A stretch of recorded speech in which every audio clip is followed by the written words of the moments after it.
Hi folks, it's Miss Saunders here, and this week I'm going to be talking to you about the writing process. I know you guys have been reading some pretty famous essays about the writing process as well, so this is really just to go off of and elaborate some of the ideas that have already been said. I've called this PowerPoint "The Writing Process Takes Time" because if anything, that is the central wisdom I can give you is that the writing process takes time, so give yourself time to let the process develop. And usually that means starting things way in advance and not procrastinating, which is hard to do, but once you get in the habit of it, I think you'll see your academic and professional writing will greatly improve as a result. So, what should you do in the writing process? I say yes, make an outline. Pre-writing, that is what you do before you start writing, is an underappreciated element of writing by some writers. Pre-writing is essentially the intellectual and/or organizational work you do before you start to write your rough draft. It might look funny to other people, and what do I mean by that? Pre-writing can be, the kind of thinking you do when you're staring at the TV, but you're thinking about the essay that you have to write, or you are, scribbling notes intelligibly on a piece of paper, or maybe you're at a red light and you're kind of staring out the window. And it sounds silly, but it's an important thing to do. This thinking before you start going. Sometimes if you're in an in-person class, this type of thinking can take the form of having a conversation with a professor, fleshing out your ideas. But I think it's an important thing to kind of articulate to yourself that pre-writing is actually essential to the writing that you later do. So in terms of my own personal process, my pre-writing takes place when I'm driving or sitting alone and staring into space. I'm not technically doing anything with my hands, but the thinking I'm doing is usually central to the work I eventually produce. And I have a habit of like my thoughts kind of arrive to me in a very unorganized and frustrating way. So I usually have to make an outline or scribble some organized notes on my ideas. Later, I usually have to reorganize them as my so-called wonderful ideas do not spring out of my head in a fashion conducive to writing essays or any other writing. And I usually have a lot of different ideas, some of which are relevant or some of which are not. So that's always an important part of my writing process is to strike out those parts that are unimportant and make sure that the ideas that I have included are very central to the thesis that I'm working with. So next phase, yes, write rough drafts. And we know, Joan Didion in her essay, Why I Write, talks a lot about writing as a process of discovery. And Lamont is very frank about, the necessity of a rough draft as a pivotal part of the process to eventually reach something more polished. So, and I agree, writing is a process of discovery. Take time to arrive at the final polished version of your paper. Don't expect that to happen at the first time because that's an unrealistic expectation of yourself. And I think allowing yourself to write first drafts in a way is also giving yourself the kind of emotional freedom to forget about your inner critic, your inner critical voice, and allow yourself to write a bad first draft. Um, you know, I think this is one of the most difficult things for young writers is um, kind of letting go of that self-editing process and allowing it to kind of the final version to slowly emerge. Like, yeah, you're going to have some bad ideas or sentences that are written badly, but you can take those out later and you can keep what's only essential to the product that you will eventually produce. So some drafting strategies, and these are tips that I use. I encourage you guys to kind of create your own process or your own style. But things that have been helpful for me in the past is after writing your rough draft, do not read it for several days. With fresh eyes, revisit your initial version and rewrite it based on the flaws that you recognize. And when I return to draft after not looking at it for some time, usually the things that I did right are different than I felt as I was doing the writing, and the things that I did wrong are different as well. So hindsight is 20/20, and it's often different than I would expect when I'm doing it. Another tip that is helpful for me is read your draft out loud to someone or yourself. This is a really good way to spot typos, unclear sentences, awkward syntax. A lot of undergraduate or early writing is overly wordy. I'm not saying that everyone in this class is at undergraduate level or hasn't done a lot of writing before, but reading something out loud is just a really easy way to find errors.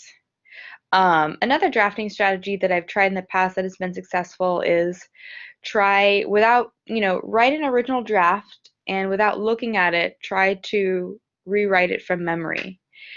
It's a funny way that you'll find your mind has like this knack for remembering the important or pivotal pieces, and you might find that through the process of rewriting it from memory, you might realize what's really important or what's really central, when maybe before you were caught up in a lot of details that now you realize are unnecessary. So, yes, you should write a rough draft and then you should write another draft. For me personally, by the time I get to my second draft, I've spit out all my ideas and I'm ready to organize them. I contextualize anything I've left out and I make sure all my points are backed up by specific evidence. Again, avoiding vagueness and being specific or backing up claims with concrete evidence is very important. I make my conclusion interesting by adding something new for the reader to dwell on. So, you don't want your conclusion to just sum up everything that you've already said. You kind of want to add in some little tidbits of new information or something new for the reader to dwell on as they wrap up the essay. Another thing that I often find myself doing in my second draft is I'm rewriting anything that's unclear.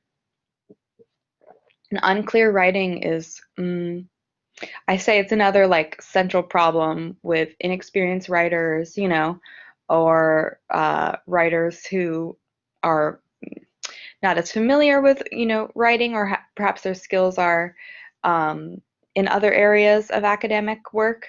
Um, I think learning how to be clear as a writer is almost like the central question, because writing is ultimately a question of language and expression, and figuring out how to communicate effectively is really at the heart of the work. It's not necessarily about using the fanciest vocabulary or having the most complex sentences, but just finding a way to communicate clearly. And that's something that's important for this class, and it'll be important for the writing that you do beyond this class. And yes, you should draft your essays at least 3 times. After writing my second draft, I again leave my essay untouched for several days. I return to the draft and start to fine tune it. I focus on topic sentences and thesis statements or statement as the organizational nexus or center of my paper. I make sure my thesis statement serves as a roadmap for the entire essay. I make sure my topic sentences prepare the reader for the content of the paragraph. And topic sentences, I think, are really like thesis statement, topic sentences. I almost think those are the parts of the essay that you should write first and make sure those are clear and focused. In terms of organizational problems that are common, I often see, and I know this is something that's been mentioned before in this class, but I often see body paragraphs of essays that have too many ideas packed into it. So try to think of each body paragraph as kind of having a central point or a central idea, and write a clear topic sentence that hits on or introduces that central point or central idea, and have that be the end game of that paragraph. So I also make sure that my introduction contextualizes the issues relevant to the paper. So basically what I'm saying here is by the time I've written my third draft, I am able to think about, I've got all my ideas out, I've started to organize them, and I'm able to really concentrate on the form that's expected of me in an academic essay. Introduction, conclusion, topic sentences, thesis statement, body paragraphs. So I'm really able to, and not only that, so that's thinking about the essay on a macro level, but I'm also able to look at my sentences and fine tune them as well. So I want to make sure they're without typos. I want to make sure they're without grammatical mistakes or awkward phrasings. I might decide that I want to add things to my vocabulary to make the language more interesting, to kind of evince my own ethos, right? We've talked a lot about ethos in other papers of other writers, but how can we write in a way that makes us seem more credible? How can we use language in a way to beef up our own authority or a reader's sense of our own authority? So these are also, questions that are central to the writing process and to improving. I think one of the fun things about writing is you can never have it, you could draft a paper an infinite number of times, it would never be perfect. So the amount of effort that you want to put in is really up to you. But an A paper, it's a long process. It takes a while. So these are all important things to think about. But in general, if we're thinking of the writing process, here's an outline. You've got your pre-writing phase, you've got your first draft, which is your discovery draft. You've got your draft two, which is organize and concretize, make sure everything's backed up, make sure the structure as a whole it is sounds and it makes sense, that ideas flow, I think transitions are another important craft element to think about. And you also want to fine tune it when you get to that third time. Now you really got an opportunity to think about what is the structure that's expected of me in an academic essay. It's also important to think about anything that your teacher has expressed that they want, or if they haven't expressed it, maybe follow up with them. But make sure that it's free, that the sentences are clearly written, that there's nothing awkward in the phrasings or in the structure, and that as a whole it makes sense. And again, this is just kind of guidelines. I encourage you to make this process your own and individualize it according to your personal schedule or needs or accommodations. But I think the more that you kind of think about the writing process and are able to make it your own, you'd be surprised at the amount of success, the greater amount of success that you will have as a writer as a result. All right, guys, thank you so much for listening. I hope you've learned a few things about the writing process and can apply these ideas to the readings for the week.